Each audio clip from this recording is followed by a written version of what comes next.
গার্মেন্টসের ব্যস্ত জীবনে সারা বছর যেন দম ফেলার সময় থাকে না, সকাল থেকে রাত পর্যন্ত কাজ আর কাজ। কিন্তু কোরবানি ঈদের ছুটি মানে শ্রমিকদের মুখে অন্যরকম হাসি। হ্যাঁ, এই ছুটিতে বাড়ি যাওয়া, পরিবারের সাথে সময় কাটাবো। আমিও ঈদের দিন সবাই মিলে অনেক মজা করব। মা,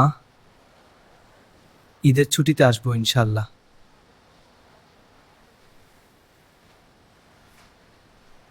অবশেষে ঈদের বন্ধ ঘোষণা হলো। চল বাজারে যাই, পরিবারের জন্য কিনবো। ভাইয়ের জন্য এই শার্টটা নেব আর মায়ের জন্য শাড়ি। এবার বাড়ি যাই, পরিবার অপেক্ষমান।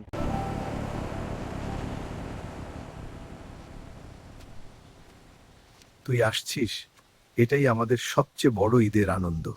ঈদের দিন সকালে পুরো পরিবার একসাথে নামাজ পড়লো। হ্যাঁ, অনেক ভালো লাগলো সবাই মিলে। তারপর কোরবানির কাজে সবাই ব্যস্ত হয়ে গেল। সবাই মিলে কাজটা তাড়াতাড়ি শেষ করলাম। অনেকদিন পর পরিবারের সাথে একসাথে খাওয়া, হাসি আর গল্প সবাই আটকারে মুকুদার আসল। বাবা, নিজের খেয়াল রাখিস।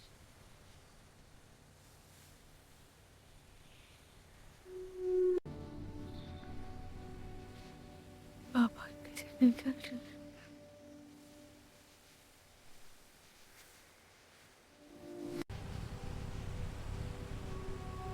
বাবা, নিজের খেয়াল রাখিস।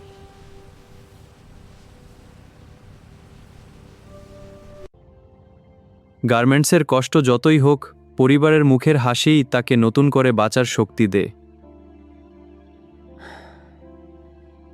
অবশেষে ঈদের ছুটি কাটিয়ে আবার গার্মেন্টসে কাজে যোগ দিলাম।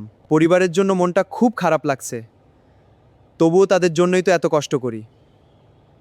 ভিডিওটা ভালো লাগলে লাইক, কমেন্ট, শেয়ার করে যাবেন আর আমার ফেসবুক আইডিটা ফলো দিয়ে যাবেন প্লিজ।